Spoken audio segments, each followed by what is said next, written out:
to Belfast Worm Farmer. Today I'm doing episode 14 with my daddy. Oh yeah. We want to first of all thank Anne, who linked to our YouTube channel and asked us a question. She was very worried about what was going on in her worm bin. It turns out she had snails in her worm bin. Snails won't harm your worms per se, but if you're getting worms in there, you must probably be getting slugs in there too, and there are some slugs that eat worms. We say, if in doubt, keep it out, and that's our kind of motto. If you have to worry about it, then don't bother putting it in there. But later on today, we are going to break that golden rule of ours: if in doubt, keep it out. Crazy worm lady Emily, she's been putting oranges in her worm bin, and we're going to try it today. But Harry will tell you more about that later on. Let's look at our bins. Today's food is carrot, and we're also going to try blood orange.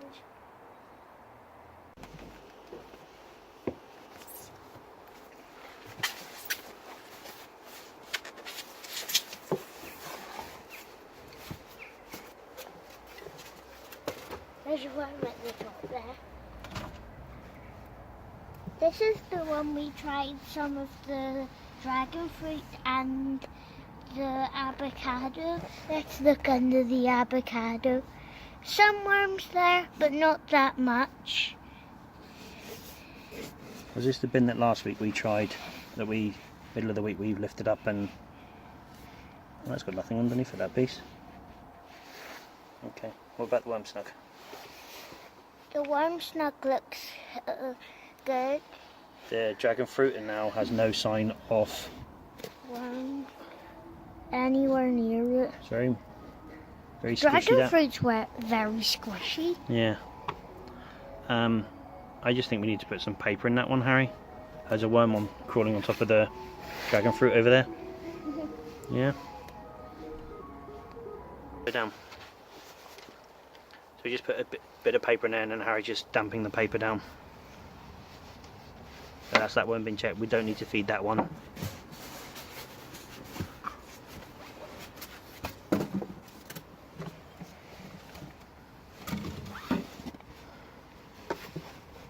This is the one we tried some of the dragon fruit in. We tried dragon fruit in a lot of them, Harry. Oh, there is worms underneath that one there. There's a cocoon on the worm. Can you see it and point to it? Yep, that's it. That's a cocoon. There's a little worm ball under there. Yeah, a new small one though.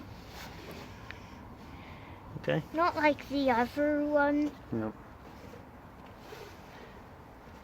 We're going to try the blood orange in this bin. If you've never seen a blood orange before, here's one. It has distinctive red marking around the outside. Okay, I want you to put it in this side, please, Harry. Just down there, just leave it. Can you put some paper on the top of that one?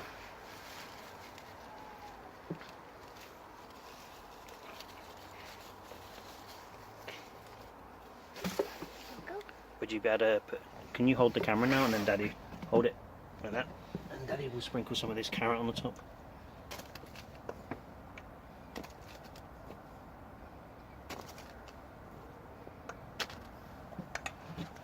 I'll put some water. That's that bin done. So wrap that one up. Look at that big worms trying to get away there. These juicy worms that we have.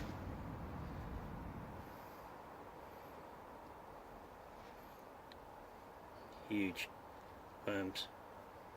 Cocoons. There's one that's just flying around. Yeah. There. Big healthy worms we have there. We're obviously doing something right. If you do have any questions like Anne did, don't be afraid to ask us. We are novices ourselves. We are still learning all the time, but if you do have any questions, we will try our best to answer them.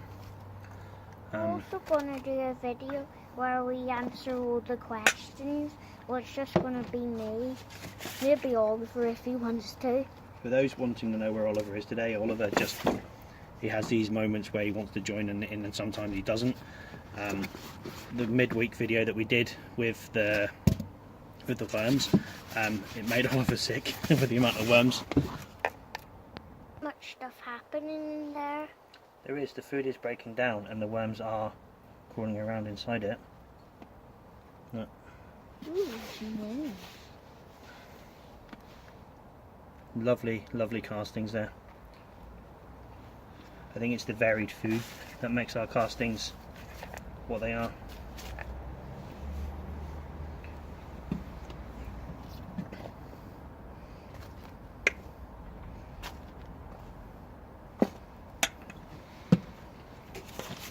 We're loving your worm snug videos and pictures that you keep sending us. We are compiling them into making one big video with all the pictures of them.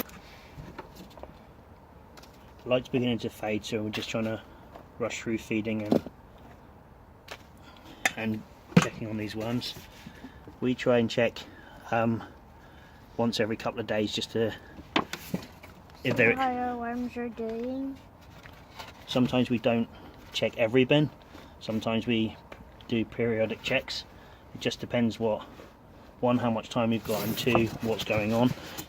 It's not been cold the past couple of days, so we're not overly worried about the bins. But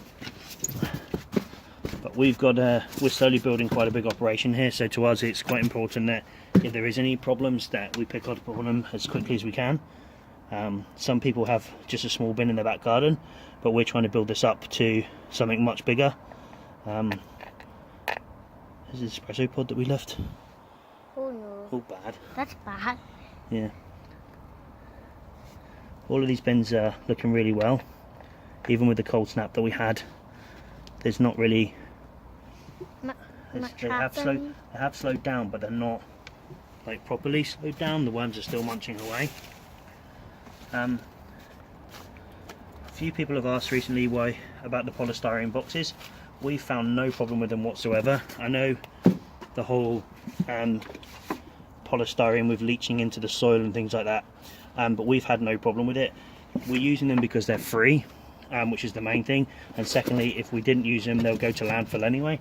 So to us, they work fine for us.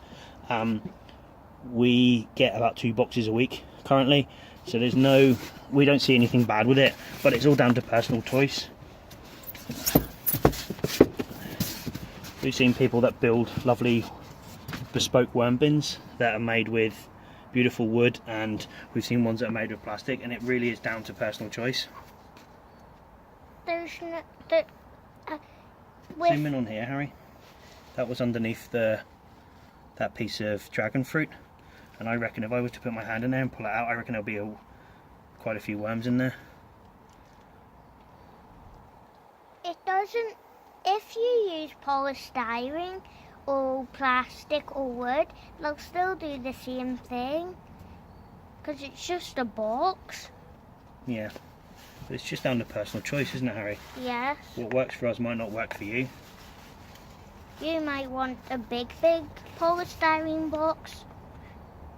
You could get a big polystyrene box, or you could get smaller ones. There's a very good book on the market which we'll link to, a book by Rhonda Sharman.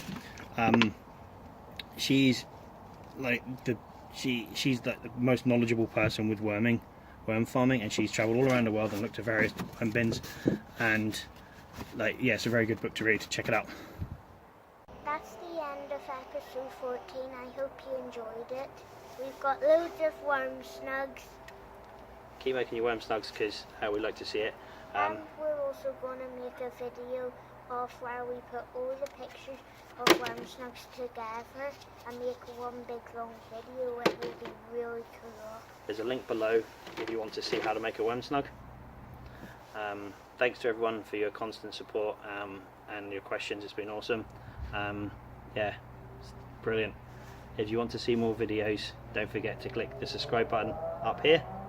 And if you want to see more, click here. And don't forget to hit that bell button if you want notifications of when our videos go live. Until next time, thanks very much. Bye bye. Bye bye.